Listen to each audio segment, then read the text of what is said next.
unity. 'Cause we're fighting, we're fighting, we're fighting, for our people, for our freedom. 'Cause we're fighting, we're fighting, we're fighting, for our children, and their future. The world is a different place now. Man holds the power of wickedness. Blood, liberty, and the pursuit of happiness. Equal justice, equal laws, equal rights, equal freedom. Freedom is worth living for. No matter what race, no matter what religion, no matter where you come from, let's join hands in unity. We can make it happen, you and me. We're fighting, we're fighting, we're fighting, for our people, for our freedom. 'Cause we're fighting, we're fighting, we're fighting, for our children and their future.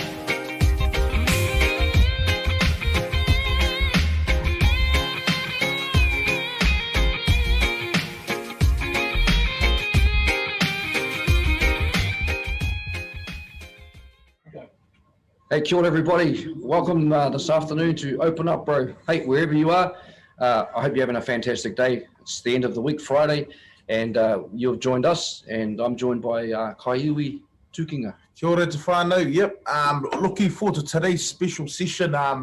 Obviously, we've got our special guest joining us shortly, but before we do go into that particular part, I guess today's topic, freedoms. Yes. You know, New Zealand's gone into a state whereby we're wondering as to what's this whole freedom take over all about. But for you, you know, just before we get into the main aspect of today's session, freedoms, what's that all about? And what is it to you? Freedom basically means it's the freedom of choice and decisions, and whatever that is for me and my family, and what it is for the rest of New Zealand, isn't it? You know, and so with the COVID lockdowns, it's very evident that the Prime Minister and the current government, are saying these are the new norms. So get used to it. And something deep down inside all of us says, well, no, this is not normal for us to be locked down. It only had 26 deaths. That's right. Of the flu. So I do believe that COVID is definitely, it is a flu. It can be dangerous, but at the same time, I think the pandemic is something that is overcooked.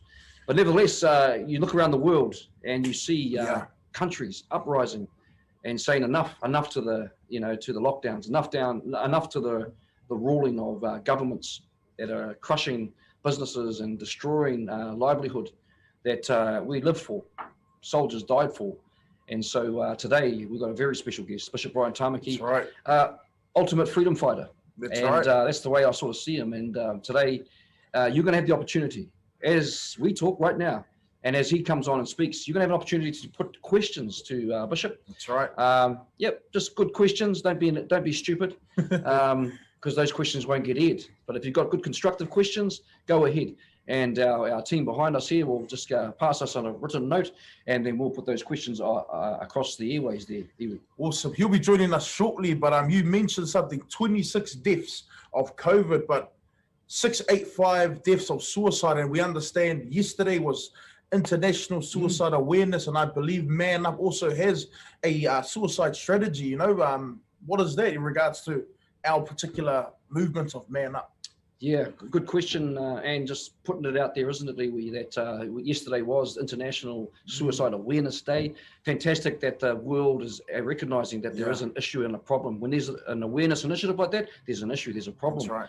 Man Up approaches the, the depression issue, the locked up issue, with a culture of opening up and talking. Right. Hey, you know, it's not quite common for men to be able to communicate well, talk well, express their true feelings, and feeling confident to share with another brother. That's right. Might be a stranger in the first one or two sessions, but after a while they start to build this trust, and we call it open up, bro, not harden up. And so with that comes a brotherhood of support where, you know, we understand that we need each other, not just in a session of talking, but also life itself is going to throw some interesting challenges.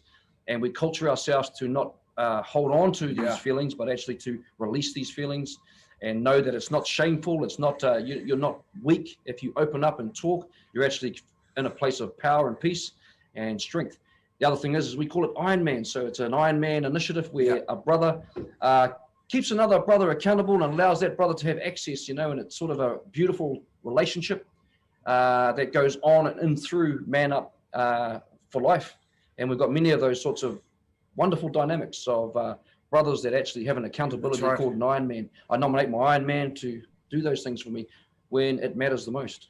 Beautiful. And I guess, you know, I see a few viewers, one from Canada in particular. So again, kind of share this, spread this. We've got a mighty man coming on shortly in about 5 minutes, Bishop Brian Tamaki. That's going to be bringing to us insight, revelation, and more so just real talk around our current status with regards to our freedoms and how we can, as a people, you know, be the voice for our people on the ground, and let's get New Zealand back again. But talking about suicide, you know, I actually, you know, as he was talking about strangers and talking about just the availability and accessibility, I actually had a real life response 2 nights ago. And exactly, he was a stranger. We received a call here on Man Up New Zealand. It was about 11 p.m. at night. It's a 24-hour service. We're available to our communities, and I guess the support streams and support services of Man Up Legacy is available to our community. But this particular situation was all that. He was a stranger. It was a 30-minute drive into the city, and just sitting with this guy. They were trying to get him out of the room the whole afternoon, but we've got 2 men that are total strangers, and they look as handsome as us. You know, why would you not want to connect? But anyways, we ended up connecting with this young man, spent about 2.5 hours with him, just listening to him, talking to him, and just encouraging and empowering him in the sense of there is more to live for. There's a greater life. He had already self-harmed. So I guess what we're saying is the Iron Man approach. You know, now he has an Iron Man. Maybe for you, you need an Iron Man. Maybe for you, you need someone to talk to. And as Kane is sharing, it's just a space that we can be with men that we can be accessible to, available to, but more so that Iron Man is someone you can be accountable to. So I think, you know, the key thing with suicide is on one side, you know, as someone that's going through, you know, tough times, depression, and just feeling so locked up, is don't suffer no more. That's right. You know, it's time not to suffer anymore and reach out for that support. It could be through your family, you know, someone that you trust, and it could be through our service. We're very much available. 0800 One Man Up, where you could actually access our services. And the other big thing is don't ignore people's just their actions, their behavior, their inactivity. They're not on Facebook like they normally would be, and don't ignore those signs, and just be a friend and be bold sometimes, and just ask the right question, like you say, are you okay? Can I help?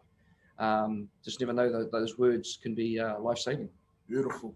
Hey, Whānau, just before this man comes on, they're waiting for him to tune in, but Man Up rotations have just begun again right across the motu of New Zealand.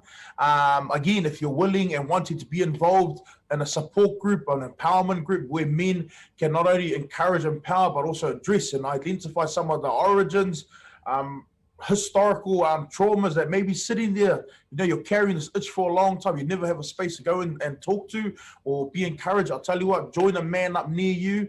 We go from Kaitaia all the way down to Christchurch, but it has started up again. Man Up rotations right across Aotearoa. Do tune in. But again, Whānau, share this.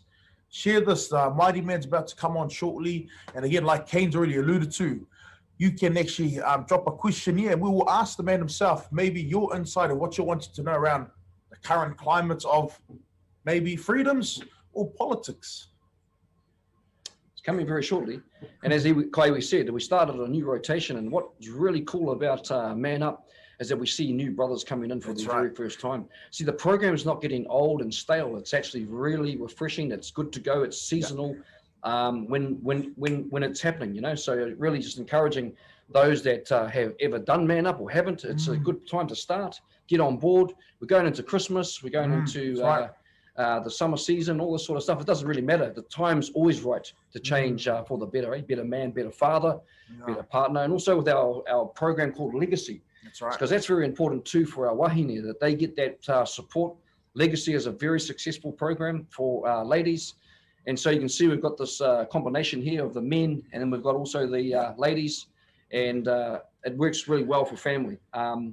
So that's important too. And even Youth Nation, for our young ones, youth, Kaiwi and his wife are directors of that nationally, so they can actually talk a little bit about that as well. Yeah, hey, very much Youth Nation in support of our young people. You know, Man Up is dealing to the man, Legacy is dealing to the wife, but Greater the family wraparound, where we're also dealing to our young people, giving them a space, again, like men, to talk, to just be young, do young things, but more so, you know, be encouraged to be in a positive environment. So, yeah, Youth Nation, again, like Man Up, right across the motu, 0800 1 Man Up, heal the man, heal the family. So, cool. So I've got here's some questions. Let's get some questions going. Questions I have for the audience today is, what do you see, or what do you know of freedoms that are taken away from you? You know, where do you feel like that, you know, that life that you had is no longer the life that you have now? So, you know, I just want to put a question to the panel right now. When Bishop comes on, maybe we'll add that into our conversation. What freedoms are taken away from you? Are you a hunter? Do you feel restricted that you can't hunt, you know, or go out onto the water and fish like you normally would do, you know? Do you feel that you can't say and speak what's on your mind because you're afraid now that, you know, you'll be muzzled, or you'll be warned, or you'll be arrested, like we saw in Australia, where someone actually put up a post around something around the government, and then the government turns up and arrests her in front of her family and her children while her babies are crying. So, you know, you can look at that from a distance and say, well, that's never going to happen here. And that is always our problem, isn't it, New Zealand? We're always the last off the mark, because we're like that frog in the pot. It's just a spa pool at the moment. We're all having a little bit of a swim, but it's getting hotter and hotter. Before you know it, bang, it's all on. And if you're not into politics, whānau, this is, you know, probably going to be the most, you know, important elections ever, because we've never been locked down. We've never experienced the climate that we are today. Now, I walked through Manukau Mall the other week. Honestly, I was like, wow, there's so many people that have, you know, they're abiding by whatever the requests are to cover their faces and to, you know, wear their masks. But it was like a whole different arena, a whole different world. And I guess how Kane's talking about what are some of those freedoms. It's actually, you know, you can, in some shops, not allowed to pay cash. In some shops, you have to actually scan in, and it's a whole altered reality. But I guess for even some of us, we may be getting used to that new normal, but why do we have to? You know, why do we have to get used to the new normal? And maybe just to probe some conversations, do drop us some questions here that we may be engaging with in regards to some conversations. But again, we are about to have the special man himself join in. So what we're doing is we're warming you up before the big match, you know, we're getting you stretched out, and we want you to participate in this conversation, because if it means something to you, then voice it. So today, voicing it is not being negative, but just put a question across that you may have, because it's the dialogue we all want to have. We want answers. We want to know how to protect our freedoms, if to say, as opposed to see them just drift away. And, you know, we become a generation, I guess, we are fathers and grandfathers, that we ask ourselves a question at the end of life: oh, did we actually allow this to actually just happen? Did we actually stand up and do anything at all? That's right. Or did we just allow this to actually just roll us over, even though our deeper convictions were like, no, this is not right. But for some reason, we just decided to, I guess, bow down and and conform. No, and yesterday I was actually in the bakery. I was there to grab me a salad sandwich. I was in there to give me a salad sandwich, and you know, these brothers saw the Man Up outfit, and they already knew that we're on this vehicle of, you know, freedom fighting, you know, trying to get back our rights as a nation. But they were saying that they weren't voters, you know, they don't get into politics, but then they had a piece to add into what this government's not doing and what this government hasn't done and what this government should be doing. But my response, which was a nice response to them, was like, it's no bother us moaning, no bother us putting comments and dissing and hating on this and that when you're not a voter, when you're not voting. So as a voter, today is your voice, you know, voting does matter. And if you haven't yet registered to vote, do go to the elections page or drop your name here. We can send you a link to get you in on the discussion. It's cool to have this 1-2 educational discussion, but I'll tell you what, be in amongst the discussion by casting your vote this election. And we've got a party for you to put your vote to, and that is, you know, going to be shared shortly when our mighty man gets on very shortly. He is somewhere across the Motu Whānau. Thank you very much for joining us today. We keep sharing this because it is a important discussion today. Our freedoms taken away from us, and where's our fight? You're Māori, and Māoris are known as warriors, from what I'm aware of. But where's the fight today with some of our people? Yeah, I guess an answer to that question is yes, by nature we are warriors. We are kaitiaki of this land. And I think, well, my view is that, it's, someone is coming across, a government, an ideology is brought in, and it's helped us, it's helped people believe that everything's just okay, just accept it, like, this is the new norm, go home, be safe, but don't have tangihanga more than so many people, and church, don't have any more than that, so many people. And yet I'm gonna be honest, I run a fitness facility, and we've got 100 of people sweating, and, all that germs and all that contamination. 100. Yeah. Oh. Yeah. So there's a spread of people out in the gym, that's a social distancing. But what I'm saying, in that environment, you've got people that are actually spreading germs potentially, and other places are actually shut down. So, there's a lot of inconsistencies. But back to that fight. Yeah, there is a fight, but it's not a physical fight. That's right. It's not gloves on and let's have a one out. This fight is obviously ideologies, beliefs, other people's values, and I guess agenda coming through that we're sort of saying, well, it doesn't fit with our kaupapa. There's a little bit of an example of that was last week with euthanasia. Very good to have our guests on last week. It was a very constructive. If you missed it, go back on our feed and listen to Hannah Tamaki and Renee from Euthanasia. They were against Euthanasia New Zealand. And there was just some revelations coming thick and fast about what that bill actually is. The one you're going to vote for at this election, yes or no. For euthanasia, but it was quite an insight to that doesn't fit our values, and I know with a lot of us Maori people, killing our people because they're ill, or and like Hannah said, there was an opportunity that there was the cancer went into remission, so there's an extra 5 years of living life with the family, where it could have been, if the euthanasia bill was there, that person could have died, and never lived out that extra 5 years to that last breath, as we've said. That's right. And being Suicide Awareness Day yesterday, international, and that euthanasia bill there, end of life bill, assisted suicide will only add towards that. And I guess my personal view, I'll say that euthanasia is not our kōrero. Euthanasia is definitely a no come elections when you do cast your vote at the referendum. But just a special shout out to a brother here, Dallas Rodden. Quite a harsh situation here, but from us here, you can definitely tune into one of our Man Up units, or just drop a PM. I'll definitely be keen to catch up more around your situation, how we can support you, but definitely returning back to Aotearoa and having your family away from you can definitely be a bit of a journey. But we're definitely here as a brotherhood, as a community of Man Up and Legacy to support and tautoko you in this time. But hey, tū tangata, brother. Yep, that's good. So, we will continue with our open broadcast here because, look, the great thing is that Man Up continues no matter what the climate is. We're not government funded, so we're very much driven by passion for people, for change. And so, you'll find that it's very robust because, once again, we're just people's passion. I think the greatest thing that I see with Man Up, Kaiwi, is that when a man goes through a transformation, there is definitely, that's his motivation. That's right. To want to not only see that, continue in his own life as he walks it out, but also help others. And so that's probably been one of the ways that we grow Man Up is allow other men the opportunity, as we call it, to facilitate the program. Yeah. Which is obviously allowing them to see what we see. So when I sit in the seat, when I'm facilitating, I see all these awesome men. And here we go. Here he is. Okay. Let's have a little bit of a sound check. Let's make sure we've got the sound on. He's tuning in. He's sorting out his technical side. We'll get there. But as promised, whānau,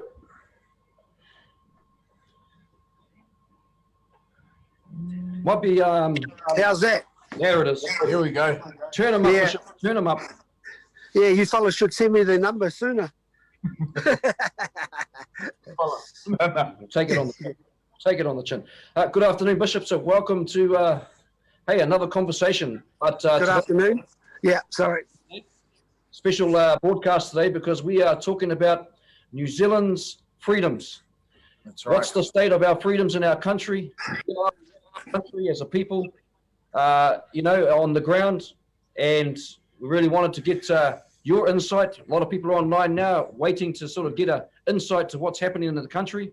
And they're going to also have some questions that they may ask you throughout the conversation today. Yeah. So we're going to hand it straight over to you today. Into it.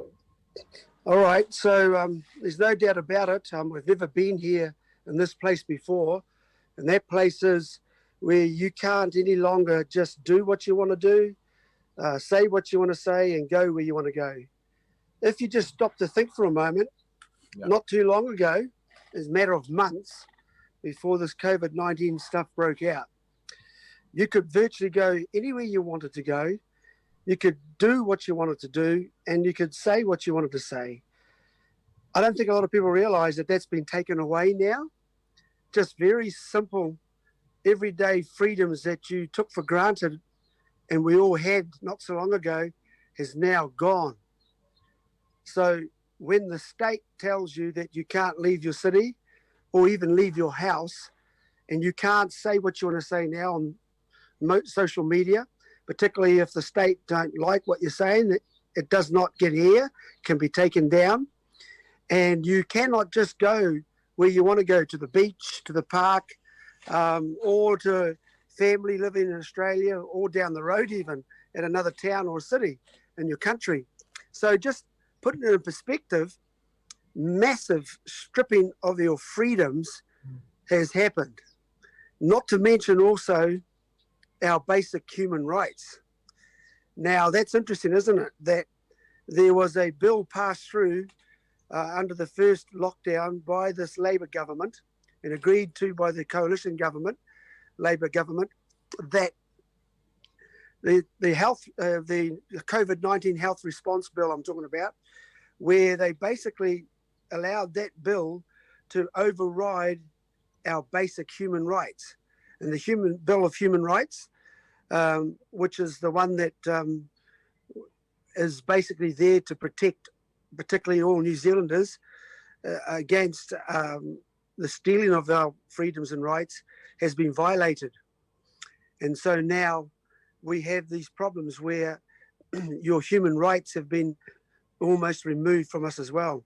Now, what's surprising in all this to me is that it's continuing along kind of very intelligently by a Labor government, very smart, and it's well organised and well planned in spite of what some of the media commentators are saying. In fact, the media do support a liberal left Labor government. And so that hasn't helped us at all. So really, has it been enough freedoms? And I don't know what those freedoms are. I guess when you can still eat and have access to food, and nobody's seemingly putting pressure on you. Most New Zealanders think that they're comfortable and they're okay, even though some of these freedoms that I've just talked about have been removed. But we've got to be aware that you've got about 6 weeks to go in this election.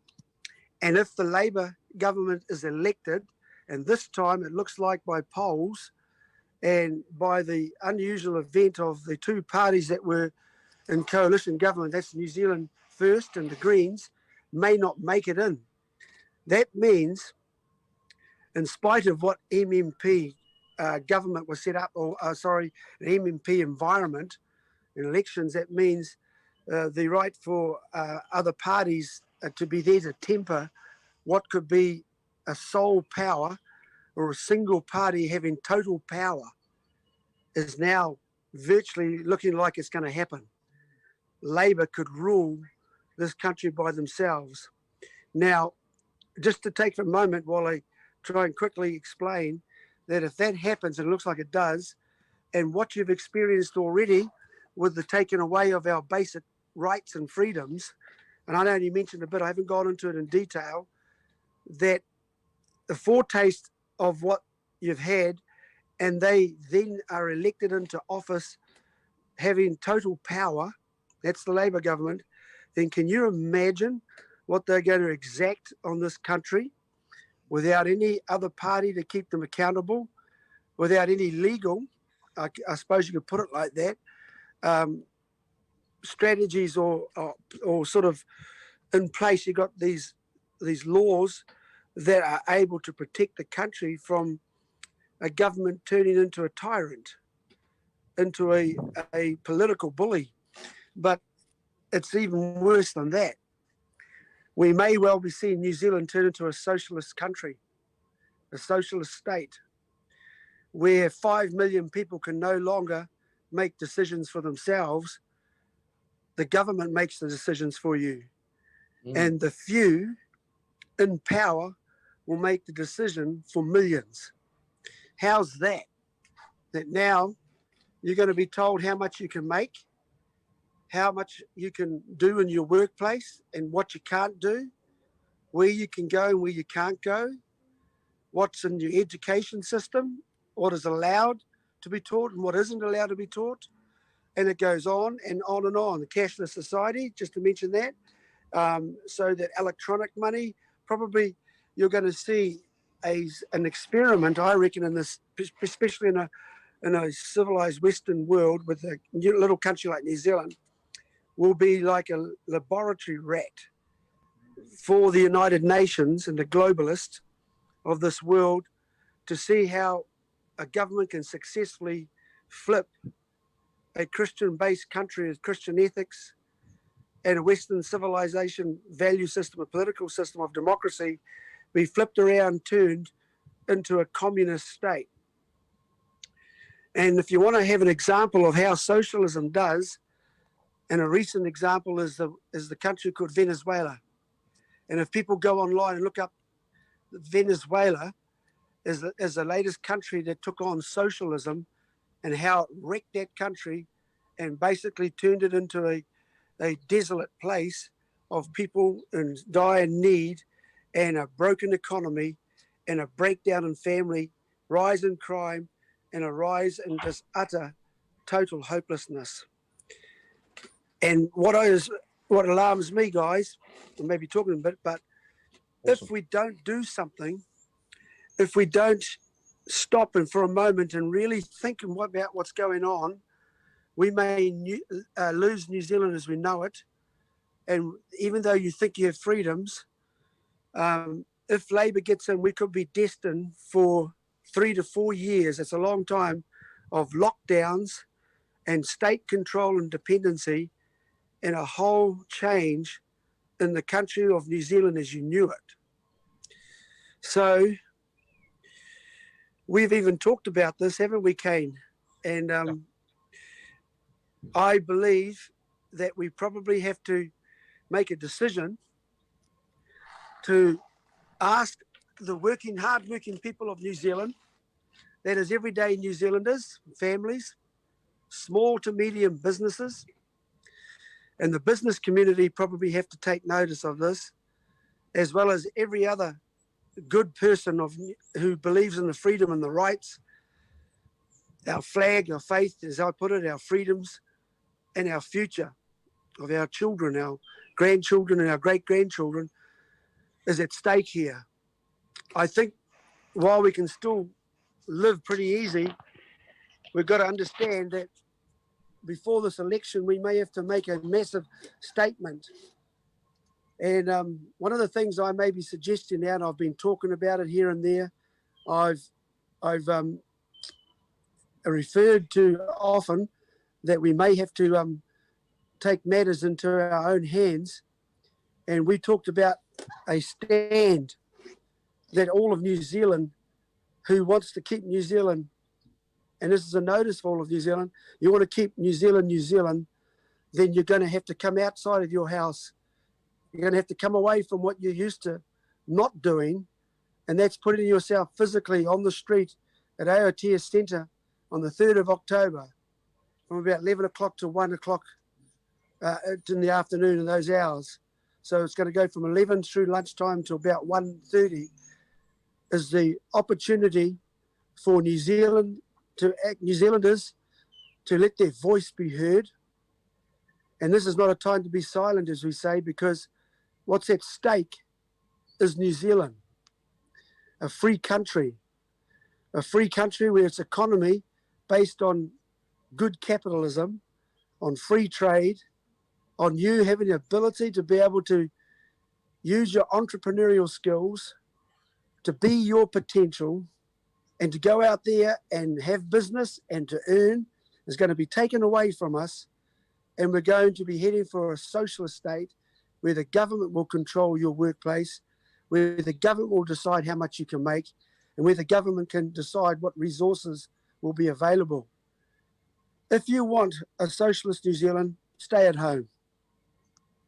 If you want your economy to be robbed and taken away from us now and turned into something disastrous, stay at home. If you want your children and your grandchildren to be set up to a very uncertain and unstable future, stay at home. If you want to see New Zealand lose what our fathers and grandfathers and great-grandfathers fought for on the World War II fields in Europe, died for God, for country and for king, they died for a New Zealand of freedom, of faith, our flag, and our rights, and our future, then stay at home if you don't take that in regard. It's pretty simple, really. Most Kiwis don't really want to come out and make a stand for something that they believe in. They, as soon as that the government, and this government is a socialist government. It is a government that is set up to tax us to bits, to take away our freedom, and to commit us to a life of socialism. You better be aware, New Zealand, that that's what they're doing, and this is what their government is. And they're heading for the polls, looking like they're going to win outright. So if you want to make this stand now to prevent that happening, and that stand will be, it's not like you can go out there and what are we going to do? We can demand that this government step aside. We don't want a socialist New Zealand. We want our freedoms back. We want our flag back. We want our faith back. And we want our New Zealand back. And we want it back for our lives and for our children and our grandchildren. So on the 3rd of October, I'm going to let a bit more be known about this.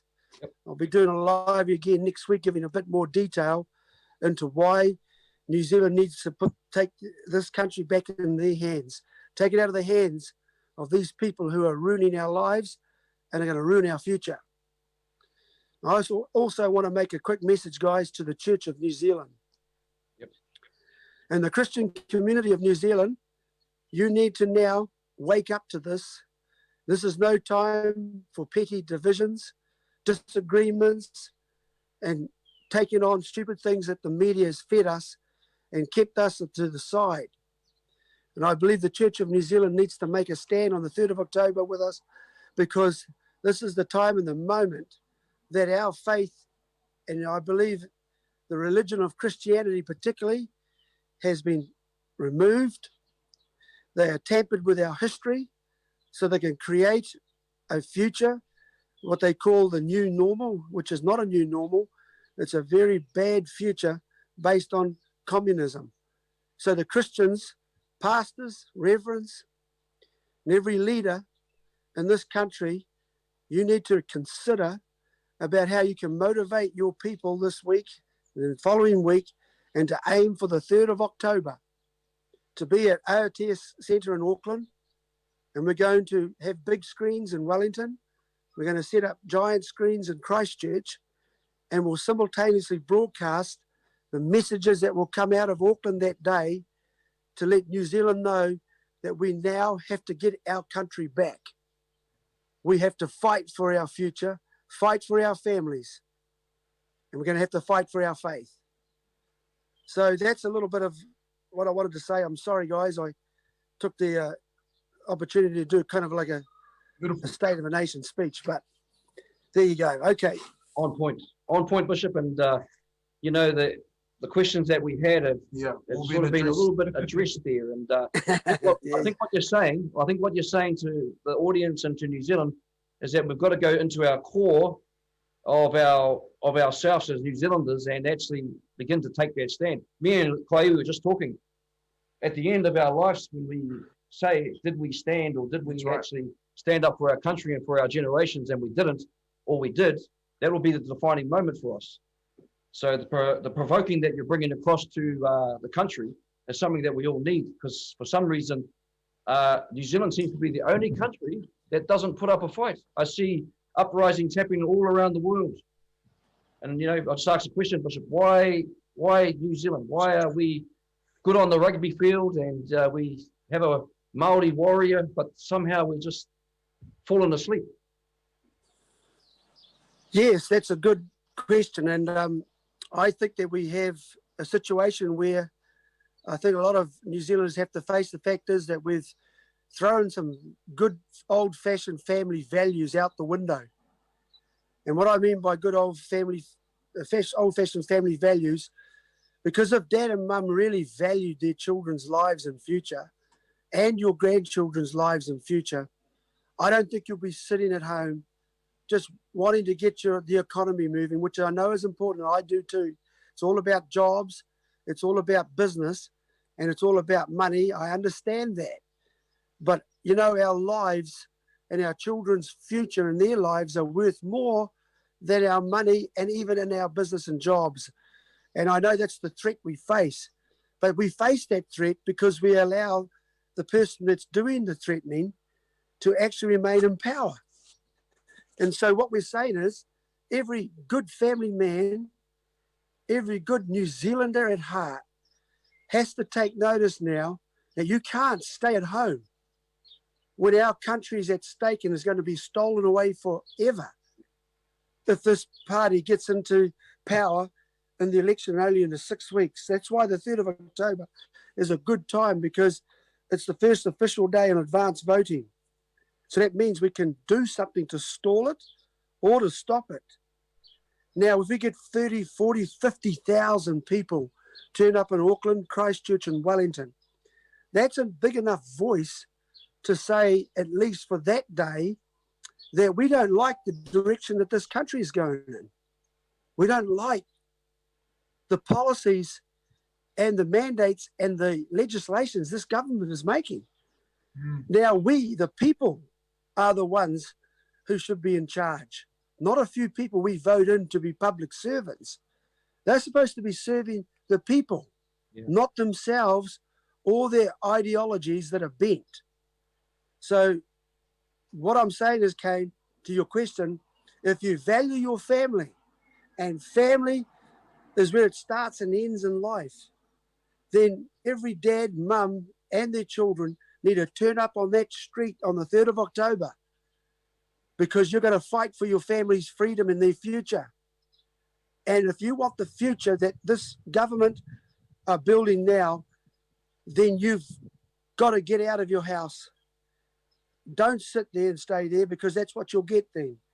We can't moan after the election when they put lockdowns on the roll, when they begin to move in and enforce the socialistic agenda.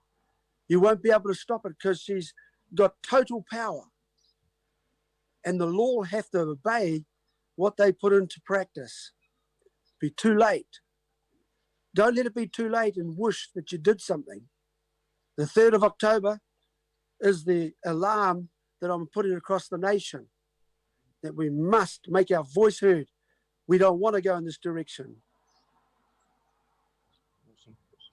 I guess I loved your address to the Bishop, to our Christian community, nearing 2 million here in New Zealand. And it's not necessarily a question, but acknowledgement to that, because I know there is that sleeping community there that will definitely want to invite in October the 3rd. And that's a great address to our community, to our Christian community, because, hey, better together, 2 million, now they'll be better than whatever's happening at the moment. But no, that's not a question, but it's an acknowledgements to that, to our Christian community. Yeah, well, that's right, Kaiwi, because we've got to put aside our differences, our disagreements, as I said before, the divisions in the body of Christ on who's going to be leading it, and, you know, this church and that church, and we don't believe that we should be just praying. All the praying's done. Now we need to see your feet in front of one foot in front of the other, and you need to get out. Every Christian leader in this church needs to be on the street on the 3rd of October in Aotea Centre, in Wellington Central, and in Christchurch. We need to let it be known. They removed our Lord's name out of Parliament just like that. Jesus Christ was taken out on purpose and barefaced in front of the Christian nation. I, for one, I took offence at that. I took offence way back when this Liberal government allowed a religion from another side of the world come right into the Parliament to chant their prayer that there is only one God, and they named that God, and it wasn't my God, it wasn't Jesus Christ. That is a slap in the face of all true Christians and our war heroes who went to fight, and their God was Jesus Christ. It wasn't Buddha, it wasn't Muhammad, and it wasn't any other God. It was very clear.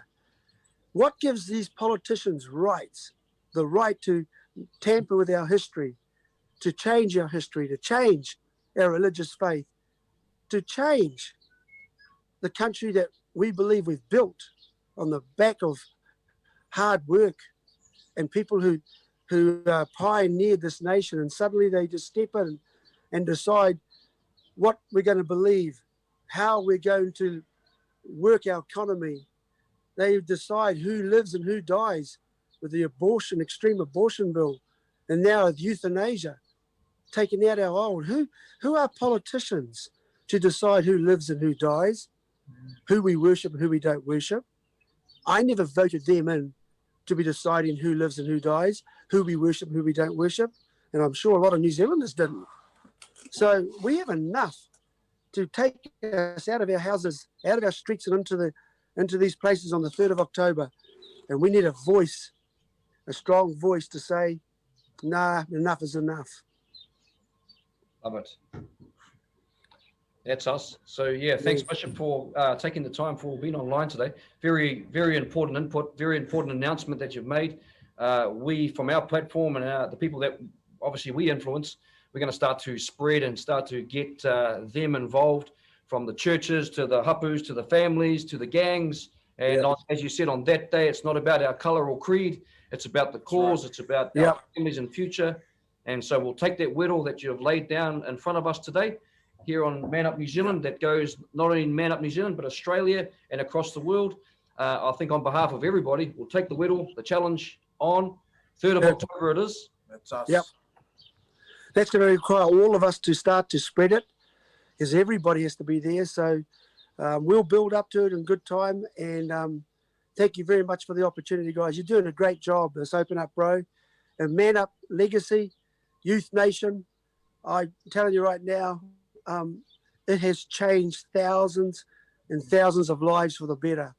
And Kane Warren and Jamie Warren, Kaiwi, and your beautiful family and wife, and many of the other leaders, you have driven this and you've kept at it, and unrelentless, and letting us know how good it is and how powerful and how life-changing Man Up is. And I believe it's going to be even more important in these days, that Man Up is going to be the key to actually help people under mental stress, the anxiety that's ripping through our communities, you know, the worry, the fear. Now we need to give hope. And I believe you have that message. Man Up has that message, and you guys do. So thank you very much for what you're doing for many lives in the community in New Zealand. And a big love to Pastor Hannah, because I know you're in the Wairiki. I can see the house that you're at. I can see you at the Wairiki. I'm at your dad's place. That's right. Love to Mum and Dad, but also just the love from Man Up New Zealand to Pastor Hannah, Vision New Zealand, and the campaigning in Wairiki. If you're in Wairiki, remember, Vision New Zealand, it's a party vote. It's a candidate vote in Wairiki for Hannah Tamaki. Don't forget. Oh, by the way, Kane, your dad gave me the registration for your motorbike. So it's unregistered. You can't ride it. I've got it right here in my phone wallet. So I'll bring it back on Sunday. God bless, guys. Thank you, Bishop. Thank you, Bishop. Thank you, everybody. Have a great day or evening.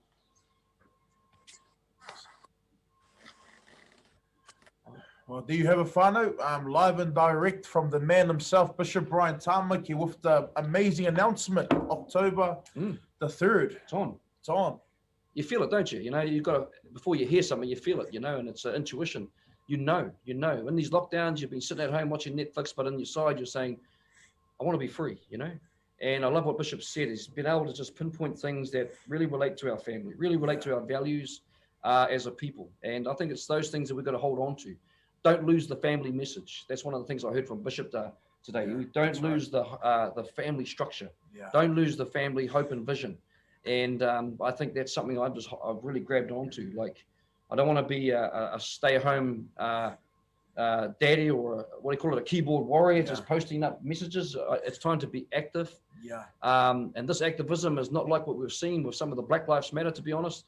We are very peaceful people, but it's very important that we make a statement by standing and also voting. That's right. Voting is very important, Chloe. Yeah.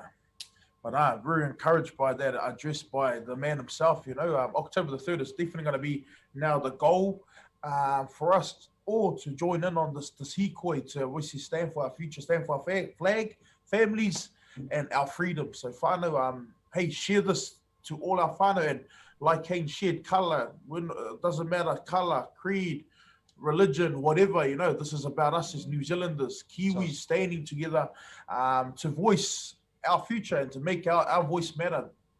So if people want to get involved, and whoever it is wants to get involved on October the 3rd, and you've got your group, you've got your motorcycles, you've got your club, you've got your workers, you've got your hapu iwi family, then everybody's welcome, eh? And we'll get out more details through this platform around that event on the 3rd of October. Yeah. Open to all whānau. 0800 One Man Up, join in here. And thank you very much for today's session. Next week, we'll be going on to Kill Bill number 2. Like we shared last week, you know, if the climate changes, we'll roll with it. But we're going into Kill Bill number 2. And one of those Kill Bills are abortion. And it's very much a near topic to a lot of our whānau in and around. And we'll be bringing you some real people that have experienced it. Nice. And what are the effects like for them maybe today, and how they will give you words of encouragement in regards to this particular Kill Bill. So that is us whānau for this particular session. Yep, that's us. Open up, bro. And thank you very much for tuning in. And we will see you next week. Just don't forget, look, if there are people that need our support, help, get connected to a group through the 0800 One Man Up phone number. You can call that anytime. Someone's there to answer it and point you in the right direction. Beautiful. So God bless everybody. Have a good afternoon. See ya.